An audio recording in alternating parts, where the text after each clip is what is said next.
El arzobispado de San Salvador sentó postura en contra de la minería para la defensa de la casa común. Veamos.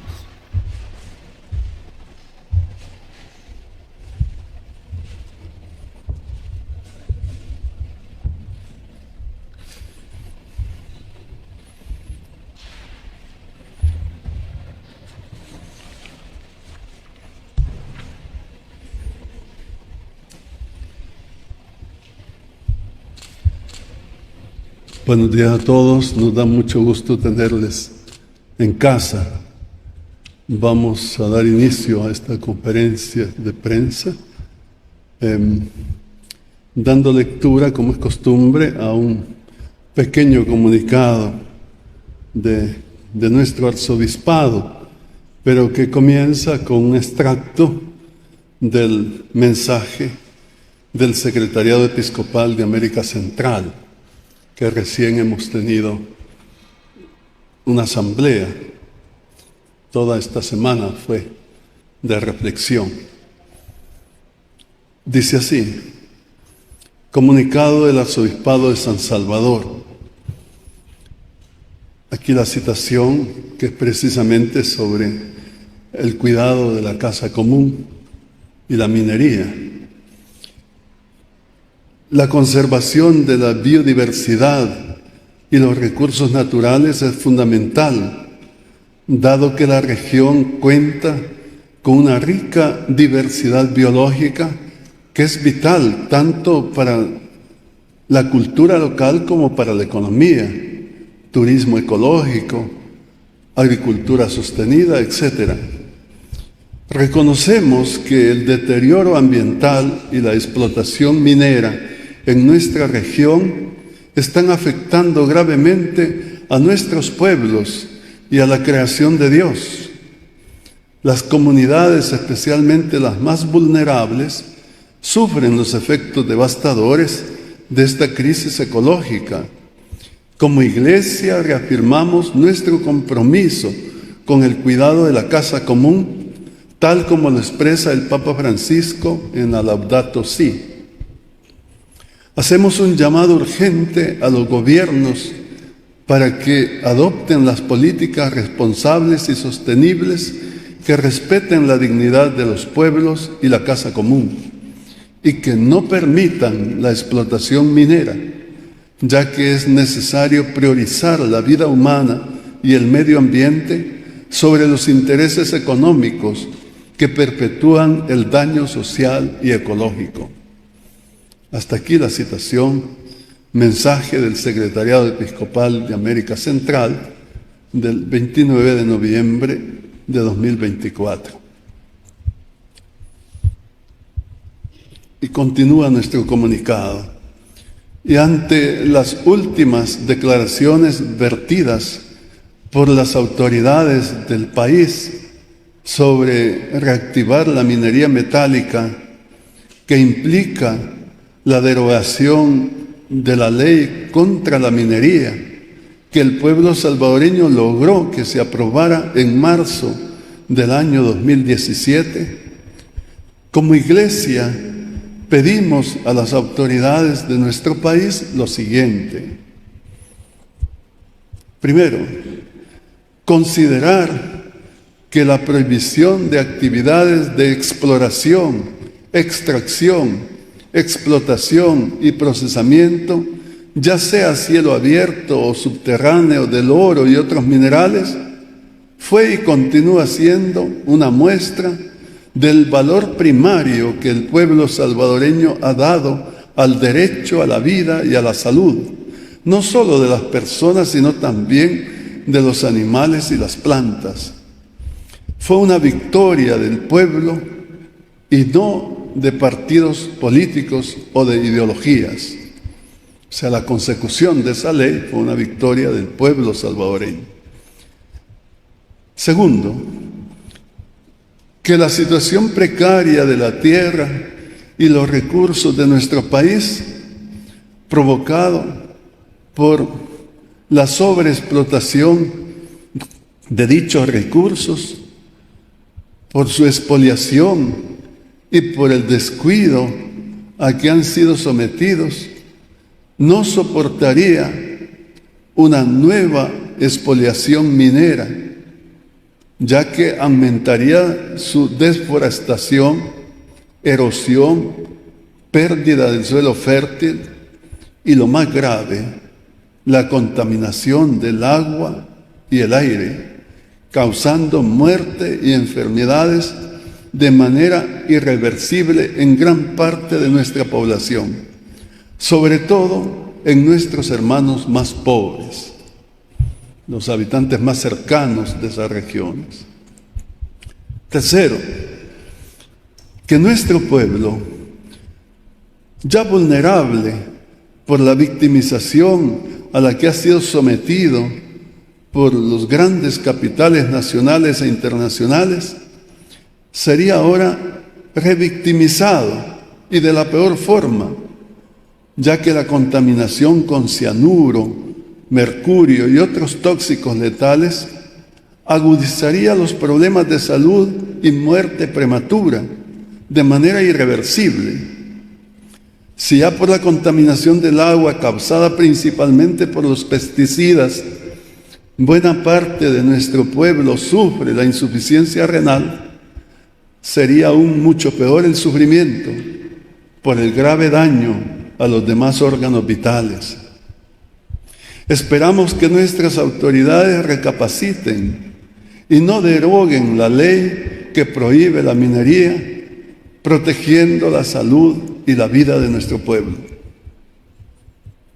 Que Dios nos ilumine para encontrar caminos de desarrollo económico sin detrimento de la vida y la salud de nuestro pueblo, del pueblo salvadoreño. San Salvador, 1 de diciembre de 2024. Firma este servidor. Este es nuestro comunicado, que se los hemos entregado ya a ustedes, y nos ponemos a su disposición para las preguntas que quieran hacernos. Con mucho gusto trataremos de contestar. La primera pregunta corresponde a Carla Araniva, de Canal 12.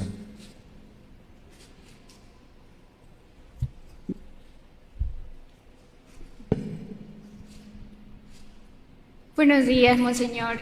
Mi pregunta va orientada hacia otro tema. Quisiera conocer su evaluación de cómo va a finalizar el 2024 en temas económicos. ¿Cómo lo evalúan usted? Bueno, nosotros no tenemos, sinceramente, organismos de medición de estos aspectos. Nuestro trabajo es pastoral. Ojalá más adelante tuviéramos organismos que pudieran hacer estas mediciones, pero yo creo que lo que todo el mundo ve, y es también la apreciación de este servidor con toda la gente de a pie, digamos, de la calle, entre los que me cuento yo y los escucho, platico con ellos, hay satisfacción, hay alegría al ver que la violencia ha sido controlada, diríamos, y que esto ayuda sin duda alguna a la economía, porque ahora las personas que tenían que estar dando lo que se llama renta, que no es el término apropiado, pero así se decía constantemente, esa extorsión propiamente dicha, pues ya no la hay, y las personas pueden comenzar sus pequeños negocios, e incluso los grandes negocios también, las empresas, tengo entendido que también pagaban extorsiones y que ahora ya no lo hay. Todo eso es una mejora para la economía. Sin embargo, hace falta mucho que hacer. Es una necesidad, es la principal preocupación del pueblo, que haya un desarrollo económico equitativo y que venga a mejorar la condición, sobre todo de los más pobres, de los más vulnerables. Es cierto que ha habido un crecimiento turístico que ha favorecido la economía, sin duda, pero a la misma vez hemos experimentado el hecho que ha habido una elevación en los costos de las cosas, sobre todo los inmuebles.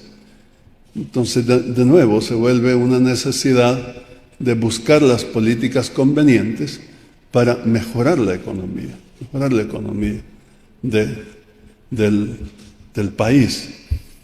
La otra vez estábamos en una situación bien grave con la alimentación, con las verduras, con todo esto, y con la implementación de los mercados de abasto, tengo entendido que se ha aliviado mucho el bolsillo de las personas más pobres. Yo he pensado, y algunas veces lo he dicho, que sería bueno revisar los impuestos y quitarle al pueblo pobre algunos impuestos, favorecerlo. Por ejemplo, la medicina no debería estar cargada con el IVA, e incluso la canasta básica. Sería un gran alivio. Y en vez de eso, habría que pensar en poner de nuevo el impuesto del patrimonio, que se quitó por el año 2000, por esa fecha se quitó. El impuesto del patrimonio es un impuesto que lo tienen todos los países civilizados, comenzando por Estados Unidos y Europa. Y es justo, porque se trata de que lo paga el que más tiene. Hay un piso, digamos.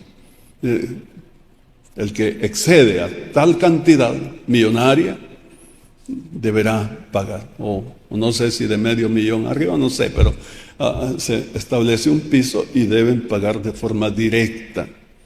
Eso es así, y esa es una forma solidaria de que los que más tienen más paguen en beneficio de los que tienen menos.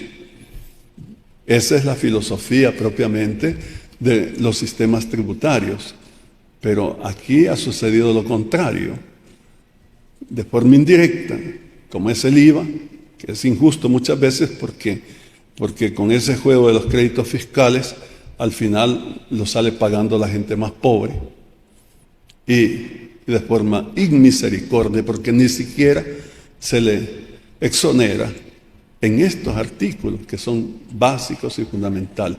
Eso es un poco lo que yo puedo decir sobre la economía. Me disculpo que no tengo datos como para decir han dado así y asá, sino que lo que podemos observar así de forma sencilla, común.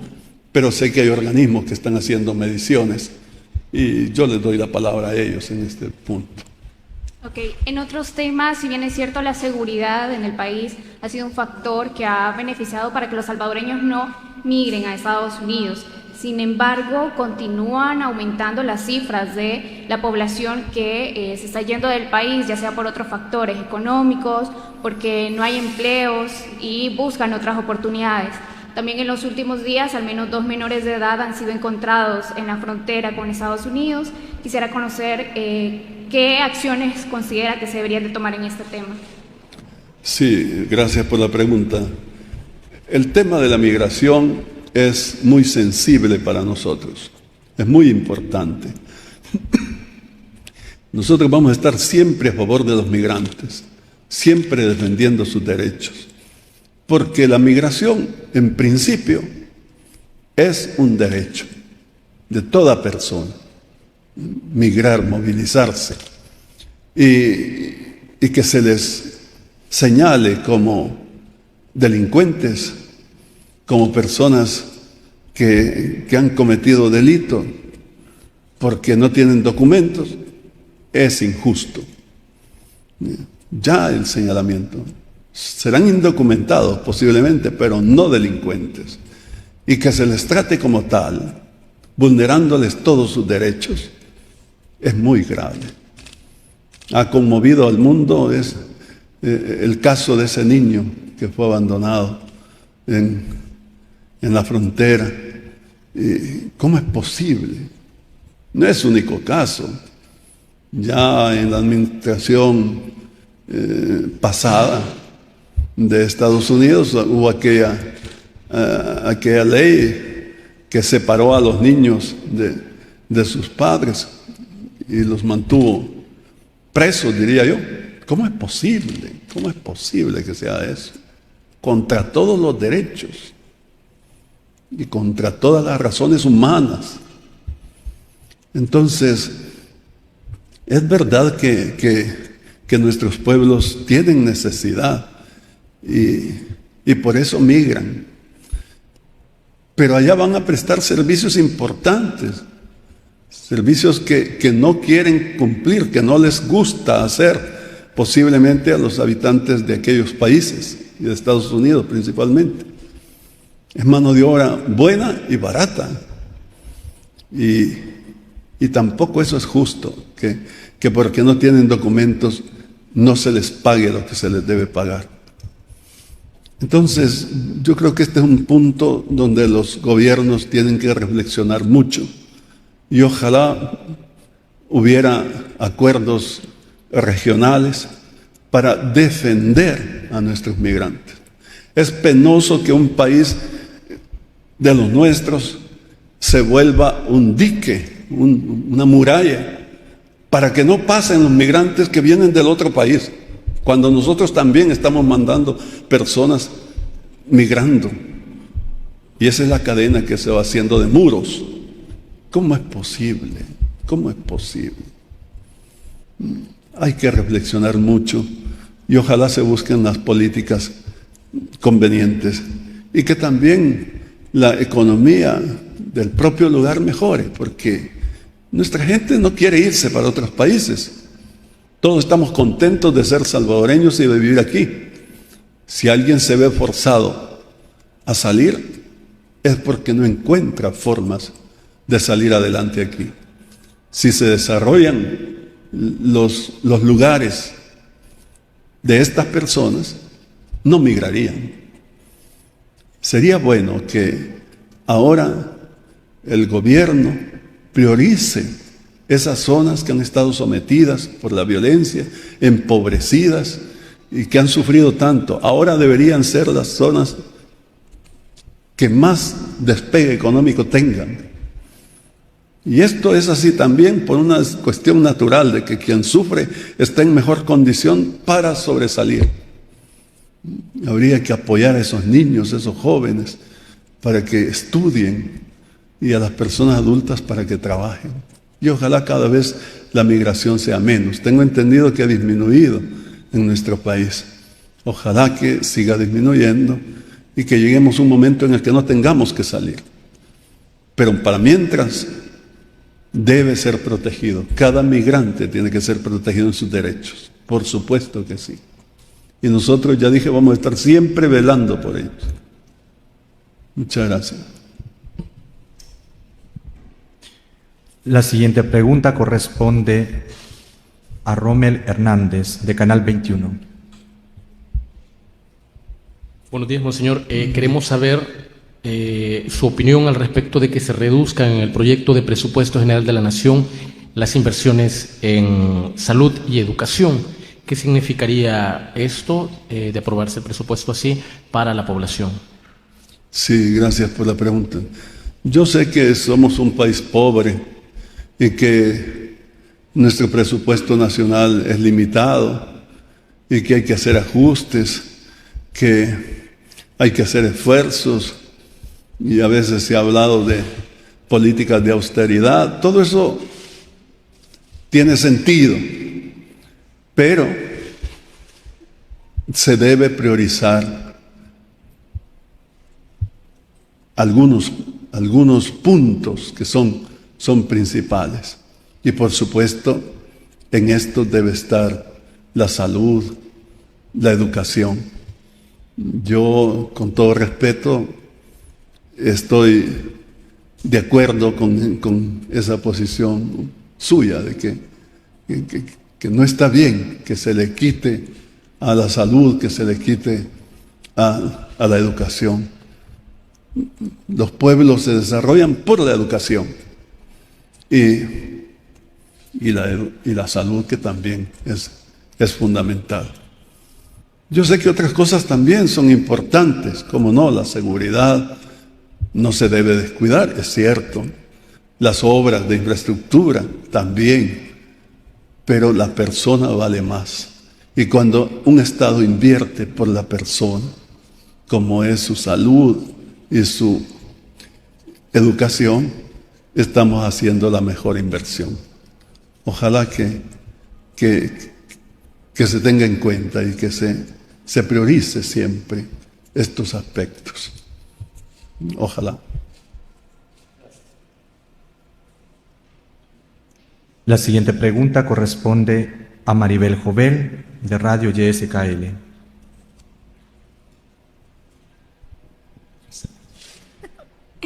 Buenos días, monseñor. Buenos días. Siguiendo con el tema migratorio, ya estamos viendo que el electo presidente Donald Trump ya está dando a conocer parte de su gabinete de gobierno. También hemos visto que el tema migratorio va a ser un poco más endurecido. Hemos visto que los funcionarios de nuestro país, pues, como que pasan por alto, ¿verdad?, el tema migratorio. Desde su opinión, ¿qué acciones deben de buscar las autoridades para hacer cabildeos con el gobierno de Estados Unidos? Aunque se dice que tiene mejoras comunicacionales y relaciones, pero no se está reflejando en la comunidad migrante en los Estados Unidos. La realidad ya es otra. Entonces, desde su opinión, ¿qué acciones deberían de hacer? Sí, le agradezco su pregunta, pero yo prácticamente repetiría lo que dije hace un momento, de que se busquen las políticas, se busquen las formas de apoyar a los migrantes. Ahora, en cuanto al nuevo gobierno que va a tomar posesión en Estados Unidos, yo no querría adelantarme a hacer juicios, porque si todavía no lo tenemos, si esas políticas todavía no se implementan, pues falta que ver que se implementen. No sé cómo decir, que tenemos que ser objetivos. No podemos, en base a supuestos, actuar. A veces el discurso de propaganda de los candidatos es de una forma y ya los hechos son distintos. Y parece ser que este tema de los migrantes ha sido, no solo hoy, sino que ya de buen tiempo atrás, un caballito de batalla en las elecciones, sobre todo presidenciales. Nos han ofrecido, si este gobierno gana, por ejemplo, en el caso de Obama, ofreció que se iba a obtener la reforma integral migratoria, o sea, lo que se estaba pidiendo, se iba a normalizar, etc. No lo hizo, y era un compromiso. Pero él siempre se manifestó a favor de los migrantes, todo su discurso de campaña. Y al final expulsó más gente que el gobierno anterior. Y creo que lo mismo ha pasado con este gobierno recién pasado, o mejor, en el que estamos todavía, que ha salido expulsando más migrantes que el anterior. Entonces parecería que lo que se dice no siempre corresponde a los hechos.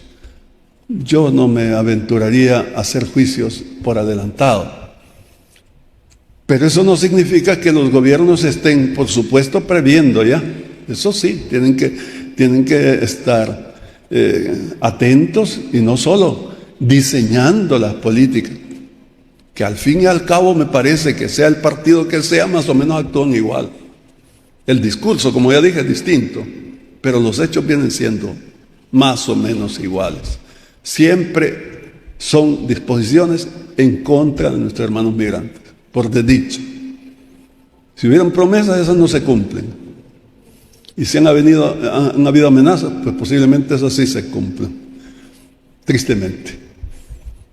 Yo siempre digo que pidamos al Señor, porque el Señor es bueno y es justo. Y Él ha sido migrante. Acordémonos cómo desde pequeño tuvo que migrar con el niño Dios, con San José y la Virgen a Egipto. Y no en forma serena, sino perseguidos por la espada de Herodes, perseguidos a muerte. Entonces, el Señor que tenga misericordia y que nos ayude, que acompañe a nuestros migrantes, pero por supuesto que nuestros gobiernos tienen que hacer todo lo posible. Y el pueblo estará siempre agradecido por el esfuerzo que se haga en beneficio de los migrantes. Y ojalá, repito, que los pueblos que reciben los migrantes les respeten sus derechos. No es justo que se les trate como criminales, que se les atropelle y que se les vulnere sus derechos. No es justo. Eso es lo que yo puedo decir. Muchas gracias por su pregunta. La siguiente pregunta corresponde a Carlos Chávez, de la Noticia SB. Buenos días, monseñor. Buenos días. Quizá mi pregunta podría ser un poquito controversial. El hecho es de que hace unos días el ex director de Medicina Legal, Fortín Magaña, manifestaba en una entrevista, quizá no uso la palabra que él dijo por respeto también, de que por qué no tenía una postura clara, prácticamente lo decía, o más fuerte o más contundente frente a las decisiones que estaba tomando el gobierno. ¿Cuál es su posición frente a esto, monseñor? Vea, a mí las críticas que me quieran hacer, claro que a nadie le gusta, ¿verdad? Que lo ofendan, que lo critiquen, pero no le doy yo mayor importancia, no respondo a las críticas. Yo lo que le puedo decir es lo que he expresado en varias ocasiones, que nuestra posición es con el pueblo. No estamos en oposición al gobierno o a los gobiernos o a los partidos o unidos con los partidos de oposición o favoreciendo o a ver cómo dañamos al otro. No. Respetamos la participación de cada uno y sus luchas partidarias, etcétera. Está bien, siempre y cuando se hagan en el marco democrático, justo, excelente. Nosotros defendemos al pueblo, esa es la posición nuestra, Entonces, por eso es que ahora estamos hablando con la minería. No nos interesa, sinceramente, hacer crítica sobre esto. No es eso. O hacer eco de algo otros tal vez que han criticado al gobierno y por tener esta pretensión, digamos, este proyecto. No nos interesa. Al contrario, si usted se fija en nuestro comunicado, estamos diciendo que cuando se logró que se aprobara la ley contra la minería metálica, de forma absoluta, porque siempre va a causar daño. Cuando es a cielo abierto es mayor el daño, pero cuando es subterráneo también, porque son inyecciones de veneno, grandes inyecciones de veneno, de cianuro, que dura cientos de años ese veneno dentro de la tierra. Se degenera y se convierte en cianato, es cierto, pero es igualmente tóxico. Y como es la parte norte de nuestro país, eso va a significar contaminar todos los mantos acuíferos y dañar a este país para siempre. Entonces, eso lo hemos dicho. Estoy aquí diciendo lo que hemos dicho. Y esa fue una lucha que tuvimos hasta que conseguimos que la asamblea de aquel entonces, del 2017, aprobara la ley. Y entonces ponemos aquí que fue un triunfo del pueblo y no de partidos políticos o de ideologías. Es que un tema tan importante como es la salud y como es la vida no tiene que partidizarse ni politizarse en el sentido partidario. No puede ser, porque es la vida de las personas. Bien harían los partidos políticos en no meterse, que me disculpen. Entonces, pero es que, insisto, a nosotros nos interesa el pueblo. Entonces, si usted me pregunta, bueno, ¿y usted con quién está? Bueno, con el pueblo, estamos con el pueblo, sencillamente. Y las políticas que se adopten en beneficio del pueblo, vamos a estar contentos, porque se está favoreciendo al pueblo, y así debe ser, se debe favorecer al bien común. Y las políticas o medidas que se adopten en contra del pueblo, no las vamos a aceptar. No las vamos a aceptar. ¿Que por qué hacemos eso? Bueno, porque nosotros somos del pueblo y estamos en servicio del pueblo, pero porque también la fe, el Evangelio nos lleva a eso. Cristo ha venido para darnos vida y vida en abundancia. San Juan 10:10, fácil la cita. Entonces, sencillamente eso es lo que puedo decir, pero con todo respeto no voy a contestar a los que hablen contra mí. Y yo respeto las opiniones también, porque pues es así. Siempre hay personas que no están de acuerdo, en fin. Pero yo sí pienso que es importante, ojalá, que las autoridades tengan en cuenta el sentir del pueblo. Por eso hablamos en algún momento de la necesidad de modificar el artículo de la Constitución que dice que la democracia en este país es representativa y solamente los diputados van a poder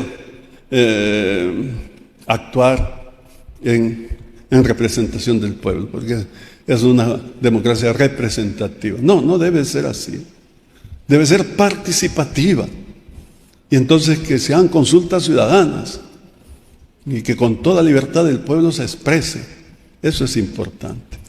Entonces, nada, disculpen si no contesté la pregunta, pero ese es mi sentir y lo digo con toda sinceridad. Y siempre ha sido esa mi posición. Con todas las autoridades, pues, hemos buscado el bien común, el bien del pueblo. Y vamos a estar siempre abogando por el bien del pueblo. Ojalá que no nos quieran alineados con uno o con otro, porque no lo vamos a estar. Y si eso no le agrada a alguien, pues que nos disculpe, pero esa es nuestra posición. Gracias. La siguiente pregunta corresponde a Gabriel Campos, de la Prensa Gráfica. Muy buenos días, arzobispo.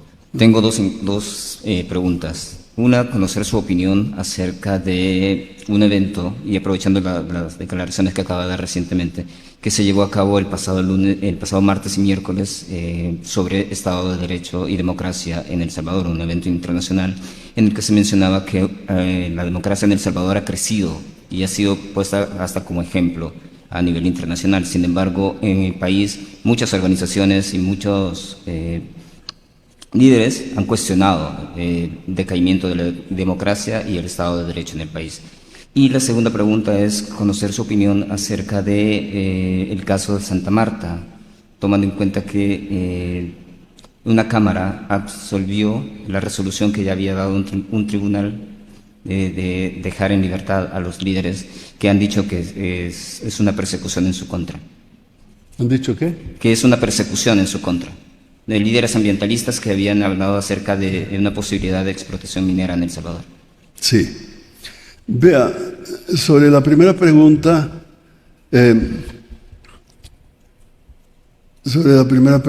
no conozco ese evento, no sé de qué evento me habla, ni me interesa tampoco saber, porque, ¿cómo decir? No voy a hacer yo análisis sobre eso.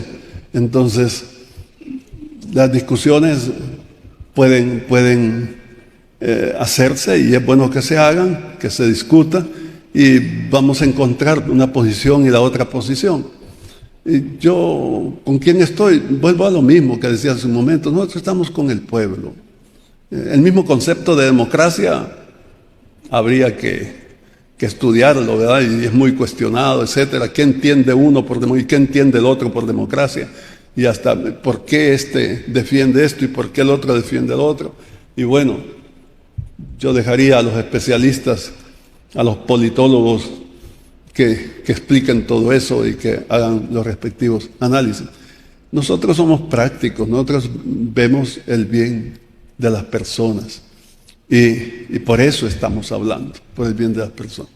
Ahora, en cuanto a lo segundo, mire, es que el tema de la minería aquí en este país no es de hoy, sino que ya es de larga data y han habido cosas. No lo digo yo, está en internet las muertes que han habido de los defensores del medio ambiente en Cabañas, incluyendo una señora embarazada. ¿Cómo es posible?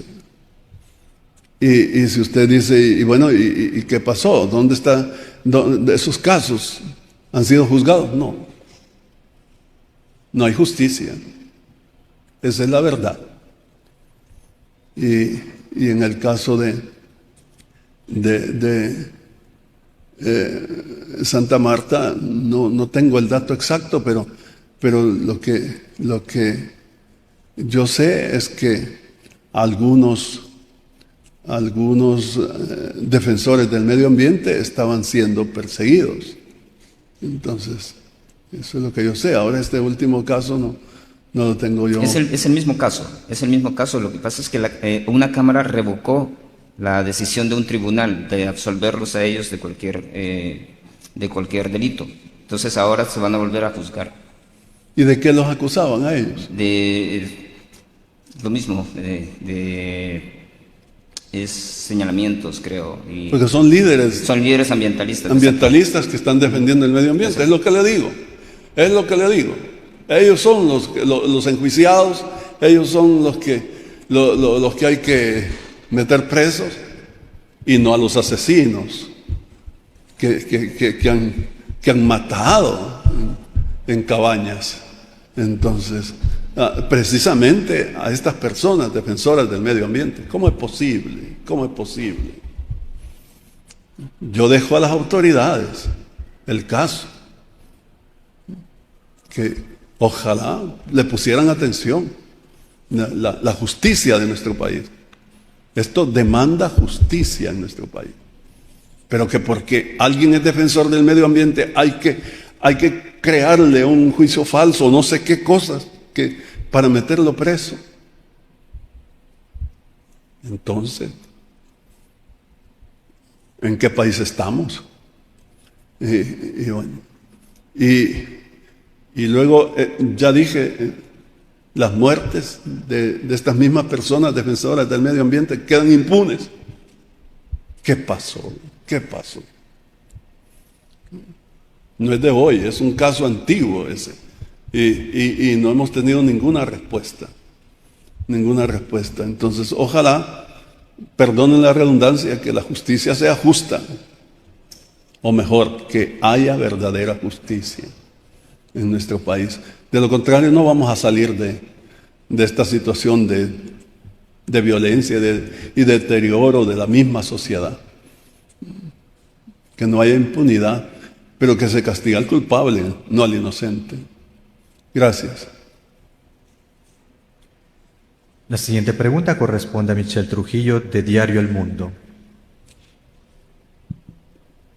Buenos días. Quisiera consultar si la Iglesia va a mantener un seguimiento activo en la lucha contra la minería en el país y también si va a participar en algún movimiento o en peticiones que realice la población salvadoreña con la solicitud que ha hecho la Asamblea de revertir esta ley antiminería. Nosotros confiamos en que no se revierta la ley. Es lo que estamos pidiendo, precisamente, con este comunicado. Y si la ley no se revierte, vamos a estar contentos, porque es una ley justa, que como hemos dicho, ha sido un triunfo, una victoria de mucho esfuerzo. Acuérdense ustedes que nos acompañaban en las marchas, en las conferencias de prensa, etcétera. Entonces, y se logró que se aprobara la ley. Entonces ahora lo que estamos pidiendo es que no se derogue, que se cumpla la ley. Eso es lo que estamos pidiendo. Y yo no me voy a adelantar a los hechos, yo confío en que el Señor va a iluminar, Dios va a iluminar a los que toman las decisiones para que no lo hagan. Yo confío sinceramente en eso. Y no quiero pensar en otro escenario. Pero que si nosotros vamos a estar en contra de la minería, por supuesto, siempre lo hemos estado. Siempre lo hemos estado. ¿Por qué?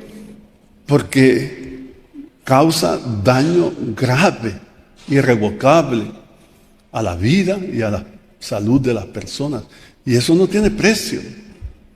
Eso no tiene precio. Miren, si los ejemplos están dados, y ahora con internet uno puede ver fácilmente. Usted pone Valle de Siria en Honduras y va a ver los estragos que las empresas mineras han hecho al explotar esa mina, y cómo quedó, y la contaminación del agua, y cómo las personas están enfermas con erupciones en la piel, y eso los que menos, porque tienen insuficiencia renal, insuficiencia hepática, insuficiencia cardíaca, insuficiencia pulmonar, todo. Son personas dignas, solo porque son pobres y son habitantes del lugar, no valen nada. No es así, no es así. Entonces, ¿cómo viven esas personas? Cerquita de nosotros, en Honduras. Y está registrado, menos mal que ahora hay información. Entonces, si usted se mete a ver las minas en San Marcos, en Guatemala, los estragos que han hecho, increíble, la destrucción. Si usted ve lo que últimamente han hecho en Panamá, en el Darién, y las explotaciones de las minas, dan miedo. Incluso en Estados Unidos, en California, a principios del siglo pasado y finales del siglo XIX, hicieron explotación minera y causaron mucho daño. Entonces vinieron las leyes firmes en Estados Unidos que no permiten un daño de minería de esa manera. Y entonces ya no hay explotación ahí. La hacen en otros países, como en estos, pero no en Estados Unidos.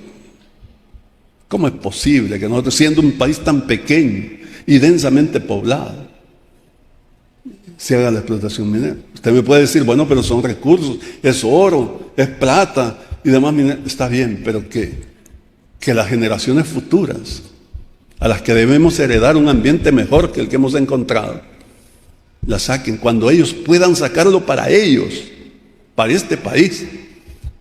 Porque en estos momentos todos sabemos que las grandes empresas internacionales se llevan todo. Lo que han dejado a estos países es el 1% de lo que declaran. ¿Cómo es posible? Es un saqueo. Es cierto que los conquistadores nos saquearon y nos robaron el oro, es verdad. Pero después de 500 años, que se vuelva a repetir no es justo. No es justo. Cuando tengamos capacidad para sacarlo para nosotros, enhorabuena, y sin dañar el medio ambiente, porque a eso se va a llegar. Hoy que digan que hay minería que no daña el medio ambiente es mentira, es mentira. Toda minería daña el medio ambiente, toda, sin excepción, no hay ninguna en el mundo. Disculpen que haya hablado tan claro, pero es que es así. Yo tengo que decir la verdad. Muchas gracias por su atención. No sé si hay alguna pregunta. Ya. Pasen feliz domingo. Que Dios nos bendiga a todos.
Buenos días a todos, nos da mucho gusto tenerles en casa. Vamos a dar inicio a esta conferencia de prensa, dando lectura, como es costumbre, a un pequeño comunicado de nuestro arzobispado, pero que comienza con un extracto del mensaje del Secretariado Episcopal de América Central, que recién hemos tenido una asamblea. Toda esta semana fue de reflexión. Dice así: comunicado del Arzobispado de San Salvador.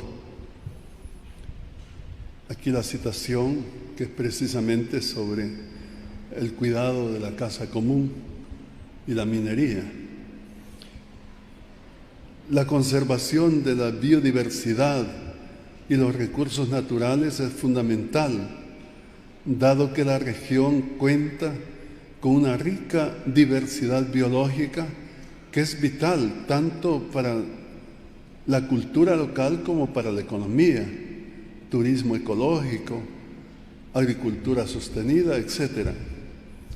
Reconocemos que el deterioro ambiental y la explotación minera en nuestra región están afectando gravemente a nuestros pueblos y a la creación de Dios. Las comunidades, especialmente las más vulnerables, sufren los efectos devastadores de esta crisis ecológica. Como Iglesia reafirmamos nuestro compromiso con el cuidado de la casa común, tal como lo expresa el Papa Francisco en la Laudato Si.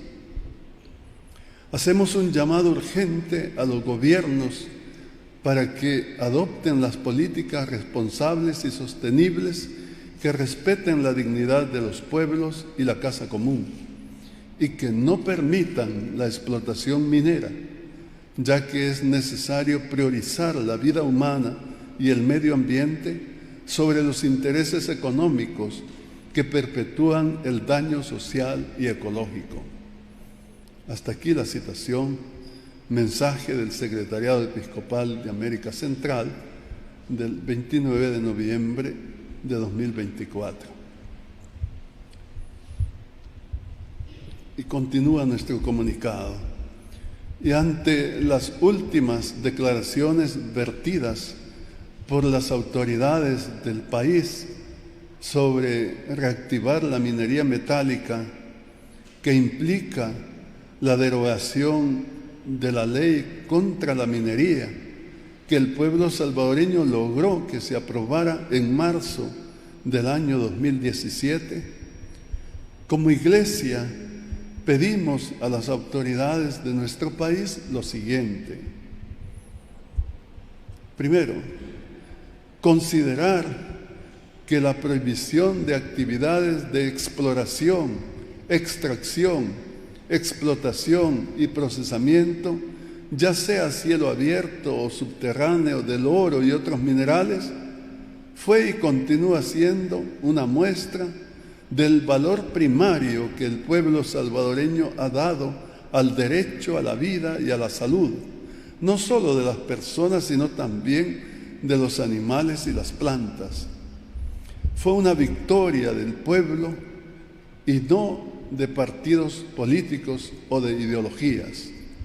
O sea, la consecución de esa ley fue una victoria del pueblo salvadoreño. Segundo, que la situación precaria de la tierra y los recursos de nuestro país, provocado por la sobreexplotación de dichos recursos, por su expoliación y por el descuido a que han sido sometidos, no soportaría una nueva expoliación minera, ya que aumentaría su desforestación, erosión, pérdida del suelo fértil y, lo más grave, la contaminación del agua y el aire, causando muerte y enfermedades de manera irreversible en gran parte de nuestra población, sobre todo en nuestros hermanos más pobres, los habitantes más cercanos de esas regiones.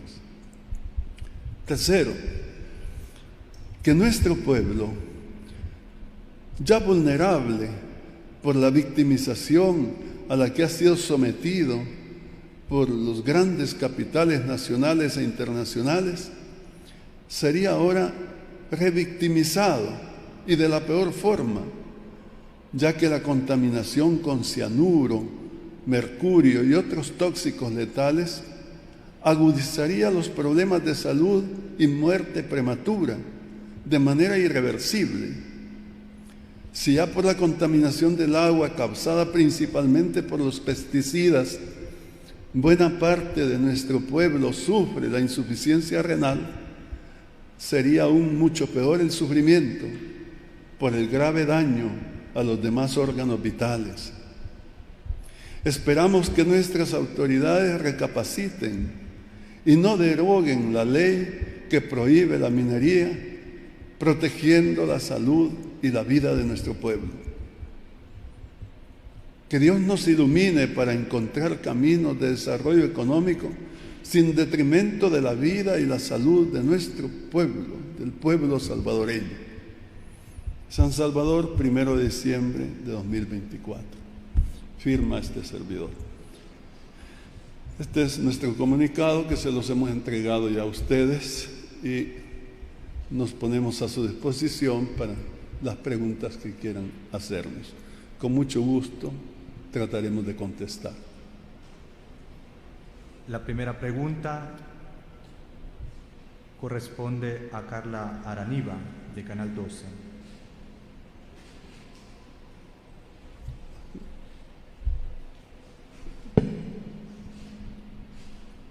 Buenos días, monseñor. Mi pregunta va orientada hacia otro tema. Quisiera conocer su evaluación de cómo va a finalizar el 2024 en temas económicos, cómo lo evalúan usted. Bueno, nosotros no tenemos, sinceramente, organismos de medición de estos aspectos. Nuestro trabajo es pastoral.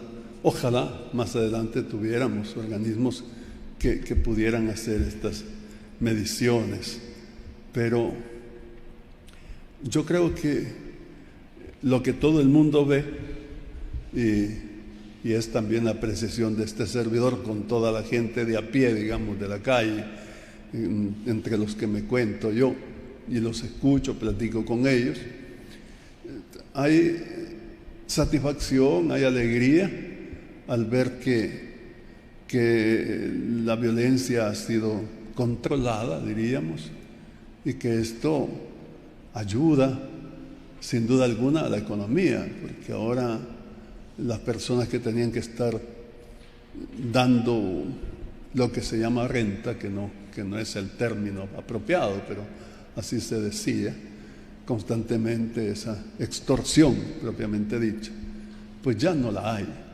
y las personas pueden comenzar sus pequeños negocios, e incluso los grandes negocios también, las empresas, tengo entendido que también pagaban extorsiones y que ahora ya no lo hay. Todo eso es una mejora para la economía. Sin embargo,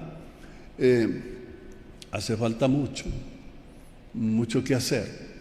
Es una necesidad, es la principal preocupación del pueblo, que haya un desarrollo económico equitativo y que venga a mejorar la condición, sobre todo de los más pobres, de los más vulnerables. Es cierto que ha habido un crecimiento turístico que ha favorecido la economía, sin duda, pero a la misma vez hemos experimentado el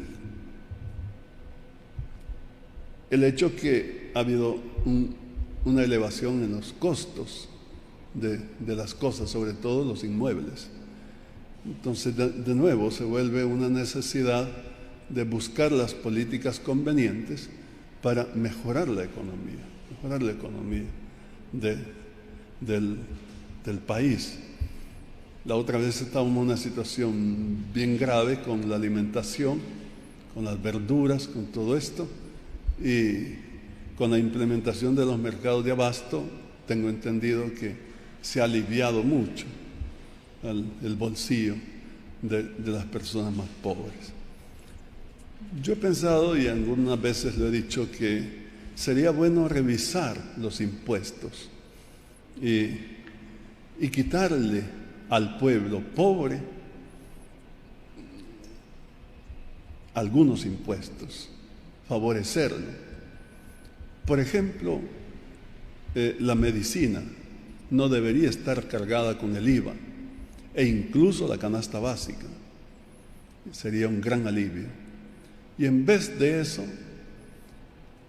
habría que pensar en poner de nuevo el impuesto del patrimonio, que se quitó por el año 2000, por esa fecha se quitó. El impuesto del patrimonio es un impuesto que lo tienen todos los países civilizados, comenzando por Estados Unidos y Europa. Y es justo, porque se trata de que lo paga el que más tiene. Hay un piso, digamos. El que excede a tal cantidad millonaria deberá pagar, o no sé si de $500,000 arriba, no sé, pero se establece un piso y deben pagar de forma directa. Eso es así, y esa es una forma solidaria de que los que más tienen más paguen en beneficio de los que tienen menos. Esa es la filosofía propiamente de los sistemas tributarios. Pero aquí ha sucedido lo contrario, de forma indirecta, como es el IVA, que es injusto muchas veces porque con ese juego de los créditos fiscales, al final lo sale pagando la gente más pobre, y de forma inmisericordia, porque ni siquiera se le exonera en estos artículos que son básicos y fundamentales. Eso es un poco lo que yo puedo decir sobre la economía. Me disculpo que no tengo datos como para decir han dado así y asá, sino que lo que podemos observar así de forma sencilla, común. Pero sé que hay organismos que están haciendo mediciones y yo les doy la palabra a ellos en este punto. Ok, en otros temas, si bien es cierto, la seguridad en el país ha sido un factor que ha beneficiado para que los salvadoreños no migren a Estados Unidos. Sin embargo, continúan aumentando las cifras de la población que se está yendo del país, ya sea por otros factores económicos, porque no hay empleos y buscan otras oportunidades. También en los últimos días, al menos 2 menores de edad han sido encontrados en la frontera con Estados Unidos. Quisiera conocer qué acciones considera que se deberían de tomar en este tema. Sí, gracias por la pregunta. El tema de la migración es muy sensible para nosotros, es muy importante. Nosotros vamos a estar siempre a favor de los migrantes, siempre defendiendo sus derechos, porque la migración, en principio, es un derecho de toda persona, migrar, movilizarse, y que se les señale como delincuentes, como personas que han cometido delitos porque no tienen documentos, es injusto. Ya el señalamiento. Serán indocumentados posiblemente, pero no delincuentes. Y que se les trate como tal, vulnerándoles todos sus derechos, es muy grave. Ha conmovido al mundo el caso de ese niño que fue abandonado en la frontera. ¿Cómo es posible? No es único caso. Ya en la administración pasada de Estados Unidos hubo aquella ley que separó a los niños de sus padres y los mantuvo presos, diría yo. ¿Cómo es posible? ¿Cómo es posible que sea eso? Contra todos los derechos y contra todas las razones humanas. Entonces, es verdad que nuestros pueblos tienen necesidad y por eso migran. pero allá van a prestar servicios importantes, servicios que no quieren cumplir, que no les gusta hacer, posiblemente a los habitantes de aquellos países, y de Estados Unidos principalmente. Es mano de obra buena y barata, y tampoco eso es justo, que porque no tienen documentos no se les pague lo que se les debe pagar. Entonces, yo creo que este es un punto donde los gobiernos tienen que reflexionar mucho, y ojalá hubiera acuerdos regionales para defender a nuestros migrantes. Es penoso que un país de los nuestros se vuelva un dique, una muralla, para que no pasen los migrantes que vienen del otro país, cuando nosotros también estamos mandando personas migrando. Y esa es la cadena que se va haciendo de muros. ¿Cómo es posible? ¿Cómo es posible? Hay que reflexionar mucho, y ojalá se busquen las políticas convenientes, y que también la economía del propio lugar mejore, porque nuestra gente no quiere irse para otros países. Todos estamos contentos de ser salvadoreños y de vivir aquí. Si alguien se ve forzado a salir, es porque no encuentra formas de salir adelante aquí. Si se desarrollan los lugares de estas personas, no migrarían. Sería bueno que ahora el gobierno priorice esas zonas que han estado sometidas por la violencia, empobrecidas y que han sufrido tanto. Ahora deberían ser las zonas que más despegue económico tengan. Y esto es así también por una cuestión natural de que quien sufre está en mejor condición para sobresalir. Habría que apoyar a esos niños, a esos jóvenes, para que estudien, y a las personas adultas para que trabajen. Y ojalá cada vez la migración sea menos. Tengo entendido que ha disminuido en nuestro país. Ojalá que siga disminuyendo y que lleguemos a un momento en el que no tengamos que salir. Pero para mientras, debe ser protegido. Cada migrante tiene que ser protegido en sus derechos. Por supuesto que sí. Y nosotros, ya dije, vamos a estar siempre velando por ellos. Muchas gracias. La siguiente pregunta corresponde a Rommel Hernández, de Canal 21. Buenos días, monseñor. Queremos saber su opinión al respecto de que se reduzcan en el proyecto de presupuesto general de la Nación las inversiones en salud y educación. ¿Qué significaría esto de aprobarse el presupuesto así para la población? Sí, gracias por la pregunta. Yo sé que somos un país pobre y que nuestro presupuesto nacional es limitado y que hay que hacer ajustes, que hay que hacer esfuerzos, y a veces se ha hablado de políticas de austeridad. Todo eso tiene sentido, pero se debe priorizar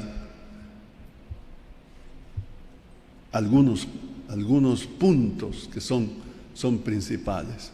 Y por supuesto, en esto debe estar la salud, la educación. Yo, con todo respeto, estoy de acuerdo con esa posición suya de que no está bien que se le quite a la salud, que se le quite a la educación. Los pueblos se desarrollan por la educación y la salud, que también es fundamental. Yo sé que otras cosas también son importantes, como no, la seguridad no se debe descuidar, es cierto, las obras de infraestructura también, pero la persona vale más. Y cuando un Estado invierte por la persona, como es su salud y su educación, estamos haciendo la mejor inversión. Ojalá que se tenga en cuenta y que se priorice siempre estos aspectos. Ojalá. La siguiente pregunta corresponde a Maribel Jovel, de Radio YSKL.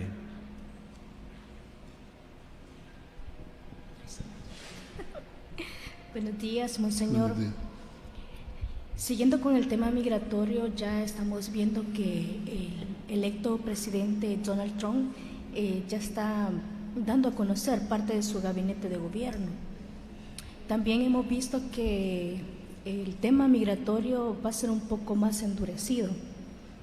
Hemos visto que los funcionarios de nuestro país, pues, como que pasan por alto, ¿verdad?, el tema migratorio. Desde su opinión, ¿qué acciones deben de buscar las autoridades para hacer cabildeos con el gobierno de Estados Unidos? Aunque se dice que tiene mejoras comunicacionales y relaciones, pero no se está reflejando en la comunidad migrante en los Estados Unidos. La realidad ya es otra. Entonces, desde su opinión, ¿qué acciones deberían de hacer? Sí, le agradezco su pregunta, pero yo prácticamente repetiría lo que dije hace un momento, de que se busquen las políticas, se busquen las formas de apoyar a los migrantes. Ahora, en cuanto al nuevo gobierno que va a tomar posesión en Estados Unidos, yo no querría adelantarme a hacer juicios, porque si todavía no lo tenemos, si esas políticas todavía no se implementan, pues falta que ver que se implementen. No sé cómo decir, que tenemos que ser objetivos. No podemos, en base a supuestos, actuar. A veces el discurso de propaganda de los candidatos es de una forma y ya los hechos son distintos. Y parece ser que este tema de los migrantes ha sido, no solo hoy, sino que ya de buen tiempo atrás, un caballito de batalla en las elecciones, sobre todo presidenciales. Nos han ofrecido, si este gobierno gana, por ejemplo, en el caso de Obama, ofreció que se iba a obtener la reforma integral migratoria, o sea, lo que se estaba pidiendo, se iba a normalizar, etcétera, etcétera. No lo hizo y era un compromiso. Pero él siempre se manifestó a favor de los migrantes, todo su discurso de campaña. Y al final expulsó más gente que el gobierno anterior. Y creo que lo mismo ha pasado con este gobierno recién pasado, o mejor, en el que estamos todavía, que ha salido expulsando más migrantes que el anterior. Entonces parecería que lo que se dice no siempre corresponde a los hechos. Yo no me aventuraría a hacer juicios por adelantado, pero eso no significa que los gobiernos estén, por supuesto, previendo ya. Eso sí, tienen que estar atentos y no solo diseñando las políticas, que al fin y al cabo me parece que sea el partido que sea, más o menos actúan igual. El discurso, como ya dije, es distinto, pero los hechos vienen siendo más o menos iguales. Siempre son disposiciones en contra de nuestros hermanos migrantes, por desdicho. Si hubieran promesas, esas no se cumplen. Y si han habido amenazas, pues posiblemente esas sí se cumplen, tristemente. Yo siempre digo que pidamos al Señor, porque el Señor es bueno y es justo. Y Él ha sido migrante. Acordémonos cómo desde pequeño tuvo que migrar con el niño Dios, con San José y la Virgen a Egipto. Y no en forma serena, sino perseguidos por la espada de Herodes, perseguidos a muerte. Entonces, el Señor que tenga misericordia y que nos ayude, que acompañe a nuestros migrantes. Pero por supuesto que nuestros gobiernos tienen que hacer todo lo posible. Y el pueblo estará siempre agradecido por el esfuerzo que se haga en beneficio de los migrantes. Y ojalá, repito, que los pueblos que reciben los migrantes les respeten sus derechos. No es justo que se les trate como criminales, que se les atropelle y que se les vulnere sus derechos. No es justo. Eso es lo que yo puedo decir. Muchas gracias por su pregunta. La siguiente pregunta corresponde a Carlos Chávez, de la Noticia SB. Buenos días, monseñor. Buenos días. Quizá mi pregunta podría ser un poquito controversial. El hecho es de que hace unos días el ex director de Medicina Legal, Fortín Magaña, manifestaba en una entrevista, quizá no uso la palabra que él dijo por respeto también, de que por qué no tenía una postura clara, prácticamente lo decía, o más fuerte o más contundente frente a las decisiones que estaba tomando el gobierno. ¿Cuál es su posición frente a esto, monseñor? A mí las críticas que me quieran hacer, claro que a nadie le gusta, ¿verdad?, que lo ofendan, que lo critiquen, pero no le doy yo mayor importancia, no respondo a las críticas. Yo lo que le puedo decir es lo que he expresado en varias ocasiones, que nuestra posición es con el pueblo. No estamos en oposición al gobierno o a los gobiernos o a los partidos o unidos con los partidos de oposición o favoreciendo o a ver cómo dañamos al otro. No. Respetamos la participación de cada uno y sus luchas partidarias, etcétera. Está bien, siempre y cuando se hagan en el marco democrático, justo, excelente. Nosotros defendemos al pueblo, esa es la posición nuestra, Entonces, por eso es que ahora estamos hablando con la minería. No nos interesa, sinceramente, hacer crítica sobre esto. No es eso. O hacer eco de algo otros tal vez que han criticado al gobierno y por tener esta pretensión, digamos, este proyecto. No nos interesa. Al contrario, si usted se fija en nuestro comunicado, estamos diciendo que cuando se logró que se aprobara la ley contra la minería metálica, de forma absoluta, porque siempre va a causar daño. Cuando es a cielo abierto es mayor el daño, pero cuando es subterráneo también, porque son inyecciones de veneno, grandes inyecciones de veneno, de cianuro, que dura cientos de años ese veneno dentro de la tierra. Se degenera y se convierte en cianato, es cierto, pero es igualmente tóxico. Y como es la parte norte de nuestro país, eso va a significar contaminar todos los mantos acuíferos y dañar a este país para siempre. Entonces, eso lo hemos dicho. Estoy aquí diciendo lo que hemos dicho.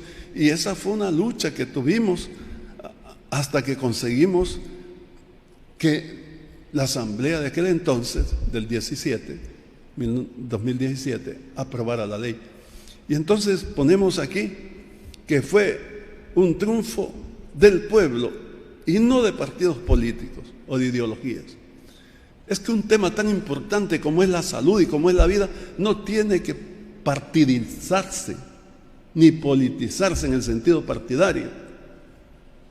No puede ser, porque es la vida de las personas. Bien harían los partidos políticos en no meterse, que me disculpen. Entonces, pero es que, insisto, a nosotros nos interesa el pueblo. Entonces, si usted me pregunta, bueno, ¿y usted con quién está? Bueno, con el pueblo, estamos con el pueblo, sencillamente. Y las políticas que se adopten en beneficio del pueblo, vamos a estar contentos, porque se está favoreciendo al pueblo, y así debe ser, se debe favorecer al bien común. Y las políticas o medidas que se adopten en contra del pueblo, no las vamos a aceptar. no las vamos a aceptar. ¿Que por qué hacemos eso? Bueno, porque nosotros somos del pueblo y estamos en servicio del pueblo, pero porque también la fe, el Evangelio nos lleva a eso. Cristo ha venido para darnos vida y vida en abundancia. San Juan 10:10, fácil la cita. Entonces, sencillamente eso es lo que puedo decir, pero con todo respeto no voy a contestar a los que hablen contra mí. Y yo respeto las opiniones también, porque pues es así. Siempre hay personas que no están de acuerdo, en fin. Pero yo sí pienso que es importante, ojalá, que las autoridades tengan en cuenta el sentir del pueblo. Por eso hablamos en algún momento de la necesidad de modificar el artículo de la Constitución que dice que la democracia en este país es representativa y solamente los diputados van a poder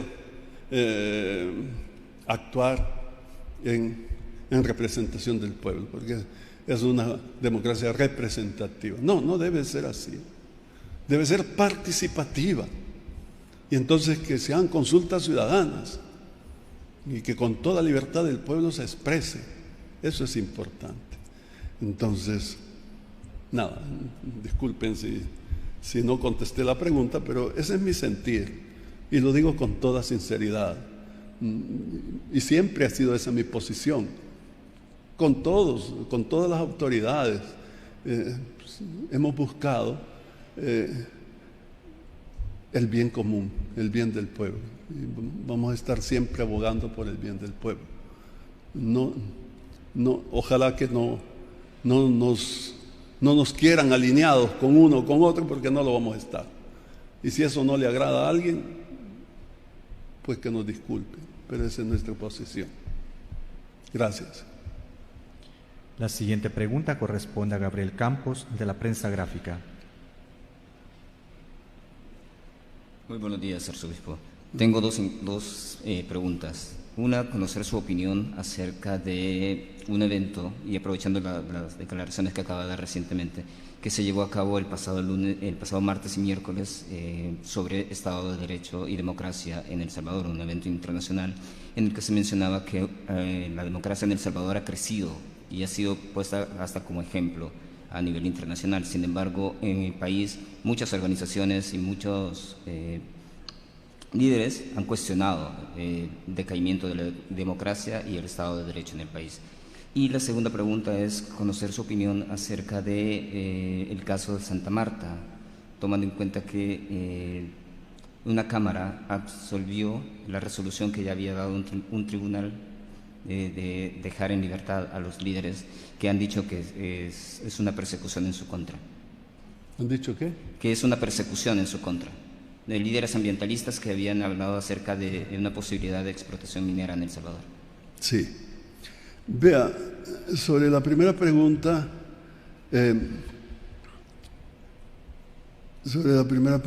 no conozco ese evento, no sé de qué evento me habla, ni me interesa tampoco saber, porque, ¿cómo decir? No voy a hacer yo análisis sobre eso. Entonces, las discusiones pueden hacerse y es bueno que se hagan, que se discuta y vamos a encontrar una posición y la otra posición. Y yo, ¿con quién estoy? Vuelvo a lo mismo que decía hace un momento, nosotros estamos con el pueblo. El mismo concepto de democracia habría que estudiarlo, ¿verdad? Y es muy cuestionado, etcétera. ¿Qué entiende uno por democracia y qué entiende el otro por democracia? Y hasta por qué este defiende esto y por qué el otro defiende el otro. Y bueno, yo dejaría a los especialistas, a los politólogos que expliquen todo eso y que hagan los respectivos análisis. Nosotros somos prácticos, nosotros vemos el bien de las personas y por eso estamos hablando, por el bien de las personas. Ahora, en cuanto a lo segundo, mire, es que el tema de la minería aquí en este país no es de hoy, sino que ya es de larga data. Y han habido cosas, no lo digo yo, está en internet, las muertes que han habido de los defensores del medio ambiente en Cabañas, incluyendo una señora embarazada. ¿Cómo es posible? Y si usted dice, y bueno, ¿y qué pasó? ¿Dónde está? ¿Esos casos han sido juzgados? No hay justicia. Esa es la verdad. Y en el caso de Santa Marta, no tengo el dato exacto, pero lo que yo sé es que algunos defensores del medio ambiente estaban siendo perseguidos. Entonces, eso es lo que yo sé. Ahora este último caso no lo tengo yo. Es el mismo caso. Lo que pasa es que una Cámara revocó la decisión de un tribunal de absolverlos a ellos de cualquier delito. Entonces ahora se van a volver a juzgar. ¿Y de qué los acusaban a ellos? De lo mismo, es señalamientos, creo. Porque son líderes. Son líderes ambientalistas. Ambientalistas que están defendiendo el medio ambiente. Es lo que le digo. Ellos son los enjuiciados, ellos son los que hay que meter presos, y no a los asesinos que han matado en Cabañas. Entonces, precisamente a estas personas defensoras del medio ambiente, ¿cómo es posible? Yo dejo a las autoridades el caso, que ojalá le pusieran atención, la justicia de nuestro país. Esto demanda justicia en nuestro país. Pero que porque alguien es defensor del medio ambiente hay que crearle un juicio falso, no sé qué cosas, para meterlo preso. Entonces, ¿en qué país estamos? Y luego, ya dije, las muertes de estas mismas personas defensoras del medio ambiente quedan impunes. ¿Qué pasó? No es de hoy, es un caso antiguo ese. Y no hemos tenido ninguna respuesta. Entonces, ojalá, perdonen la redundancia, que la justicia sea justa. O mejor, que haya verdadera justicia en nuestro país. De lo contrario, no vamos a salir de esta situación de violencia y de deterioro de la misma sociedad. Que no haya impunidad, pero que se castigue al culpable, no al inocente. Gracias. La siguiente pregunta corresponde a Michelle Trujillo, de Diario El Mundo. Buenos días. Quisiera consultar si la Iglesia va a mantener un seguimiento activo en la lucha contra la minería en el país, y también si va a participar en algún movimiento o en peticiones que realice la población salvadoreña con la solicitud que ha hecho la Asamblea de revertir esta ley antiminería. Nosotros confiamos en que no se revierta la ley. Es lo que estamos pidiendo precisamente con este comunicado. Y si la ley no se revierte, vamos a estar contentos, porque es una ley justa, que como hemos dicho, ha sido un triunfo, una victoria de mucho esfuerzo. Acuérdense ustedes que nos acompañaban en las marchas, en las conferencias de prensa, etcétera. Entonces, y se logró que se aprobara la ley. Entonces ahora lo que estamos pidiendo es que no se derogue, que se cumpla la ley. Eso es lo que estamos pidiendo. Y yo no me voy a adelantar a los hechos. Yo confío en que el Señor va a iluminar, Dios va a iluminar a los que toman las decisiones para que no lo hagan. Yo confío sinceramente en eso. Y no quiero pensar en otro escenario. Pero que si nosotros vamos a estar en contra de la minería, por supuesto, siempre lo hemos estado. ¿Por qué? porque causa daño grave, irrevocable a la vida y a la salud de las personas.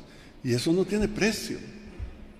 Eso no tiene precio. Miren, si los ejemplos están dados, y ahora con internet uno puede ver fácilmente. Usted pone Valle de Siria en Honduras y va a ver los estragos que las empresas mineras han hecho al explotar esa mina, y cómo quedó, y la contaminación del agua, y cómo las personas están enfermas con erupciones en la piel, y eso los que menos, porque tienen insuficiencia renal, insuficiencia hepática, insuficiencia cardíaca, insuficiencia pulmonar, todo.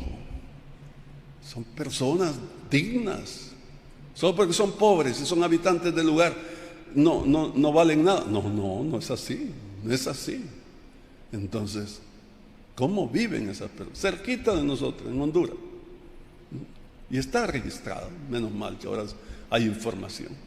Entonces, si usted se mete a ver las minas en San Marcos, en Guatemala, los estragos que han hecho, increíble, la destrucción. Si usted ve lo que últimamente han hecho en Panamá, en el Darién, y las explotaciones de las minas, dan miedo. Incluso en Estados Unidos, en California, a principios del siglo pasado y finales del siglo XIX, hicieron explotación minera y causaron mucho daño. Entonces vinieron las leyes firmes en Estados Unidos que no permiten un daño de minería de esa manera, y entonces ya no hay explotación ahí. La hacen en otros países como en estos, pero no en Estados Unidos. ¿Cómo es posible que nosotros, siendo un país tan pequeño y densamente poblado, se haga la explotación minera? Usted me puede decir, bueno, pero son recursos, es oro, es plata y demás minera. Está bien, pero que las generaciones futuras, a las que debemos heredar un ambiente mejor que el que hemos encontrado, la saquen cuando ellos puedan sacarlo para ellos, para este país. Porque en estos momentos todos sabemos que las grandes empresas internacionales se llevan todo. Lo que han dejado a estos países es el 1% de lo que declaran. ¿Cómo es posible? Es un saqueo. Es cierto que los conquistadores nos saquearon y nos robaron el oro, es verdad. Pero después de 500 años, que se vuelva a repetir, no es justo. No es justo. Cuando tengamos capacidad para sacarlo para nosotros, enhorabuena, y sin dañar el medio ambiente, porque a eso se va a llegar. Hoy que digan que hay minería que no daña el medio ambiente es mentira, es mentira. Toda minería daña el medio ambiente, toda, sin excepción, no hay ninguna en el mundo. Disculpen que haya hablado tan claro, pero es que es así. Yo tengo que decir la verdad. Muchas gracias por su atención. No sé si hay alguna pregunta. Ya. Pasen feliz domingo. Que Dios nos bendiga a todos.